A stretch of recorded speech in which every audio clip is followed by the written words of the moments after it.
आसानी से हो। तू ना सुधरबा सुना। अरे हम बिगड़ले कहाँ आयो। लइका में हर के तोहके ख्याल लइके, लइका में हर के तोहके ख्याल लइके, दारू पिए लाया घरे आटा दाल लइके।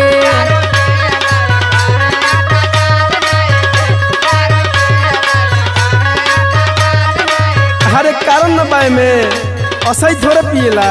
अच्छा बतावा कौन कारण बा। सुना पूरी बोतल भर के भरी तोड़ दूंगा,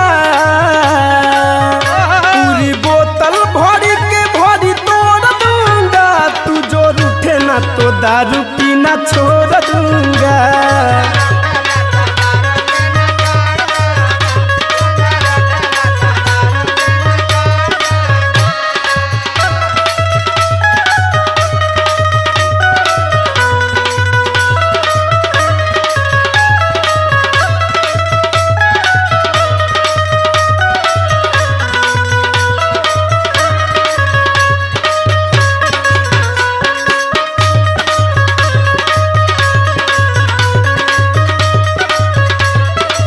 अपनो तो गलतियाँ समझा और सुना हमार बात। चलाओ तारू तू खुद चलती, हमारा के देता ऊपर से गलती। काहे कुछ कहती तू ठीक से जल रहता,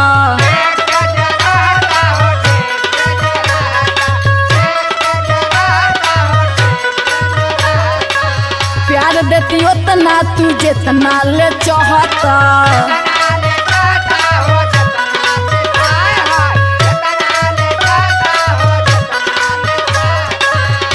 कुछ कहती तू ठीक से जे रहता, प्यार देती उतना तू जितना ले चाहता।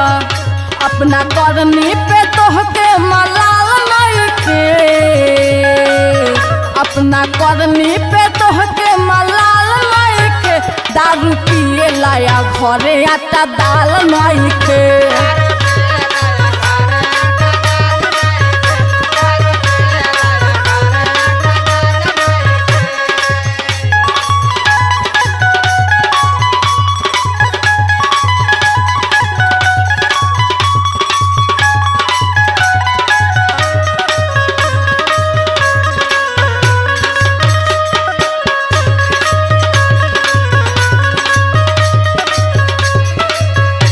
हरे कारण न बाय में तैका हमहू सुनी बतावा। सुना बात कौन प्यार से जे कह तू ये जान हो,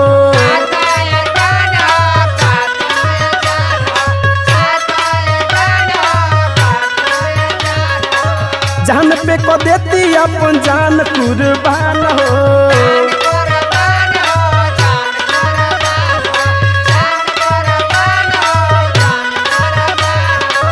बात कौन प्यार से जे कह तू ये जान हो, जान पे को देती अपन जान कुर्बान हो। नई दिशा में लाइफ अपना मोड़ दूंगा, नई दिशा में लाइफ अपना मोड़ दूंगा, तू जो रूठे ना तो दारू पीना छोड़ दूंगा।